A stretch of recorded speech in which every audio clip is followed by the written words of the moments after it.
ঠিক অনেক দিন পর বাংলাদেশের মুখে আছে একটা হাসি দেখতে পেলাম। বাংলাদেশ ক্রিকেট প্রেমীদের হাসি। কারণ আজকে বাংলাদেশ এই টি-20-তে শ্রীলঙ্কার মাটিতে শ্রীলঙ্কার এগেইনস্টে তারা ২-১ সিরিজ জয়লাভ করছে।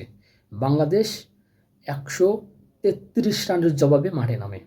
আমাদের ওপেনিং ব্যাটিং তানজিদ হাসান তামিম দারুণ গুরুত্বপূর্ণ ইনিংস ৭৩ রান খেলে এবং দেশকে দলকে ১৬.৩ ওভারে জয়লাভ করে দেয়। অভিনন্দন বাংলাদেশ।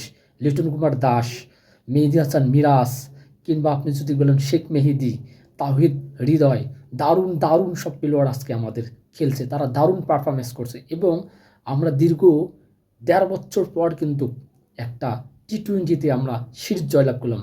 সর্বশেষ যে দলটি বিপক্ষে আমরা সিরিজ জয় করছি সেটা হচ্ছে ওয়েস্ট ইন্ডিজ, এবং আমরা এর আগে যেগুলো সাথে হারছি পাকিস্তান এবং সংযুক্ত আরব আমিরাতের সাথে আমরা এই টি-20 ফর্মেটে হেরে গেছি। এই লজ্জার হার খুব দ্রুত ঘুষিয়ে গিয়ে আমরা সামনের দিনে সামনের যে ম্যাচগুলো আসবে, সামনের যে দলগুলো আসবে তাদের সাথে যদি খুব ভালোভাবে খেলতে পারি, আমাদের প্লেয়াররা যাতে মেন্টালি স্যাটিসফ্যাকশন থাকে, তারা যদি খুব একটা গুরুত্বপূর্ণ রোল প্লে করতে পারে প্রত্যেকটা জায়গায়, প্রত্যেকটা সেক্টরে। আজকে যেভাবে খেলছে তারা ঠিক সেভাবে যদি খেলতে পারে, এই জয়ের ধারা অব্যাহত থাকুক, এই আশা, এই প্রত্যাশা বাংলাদেশ ক্রিকেট প্রেমীদের।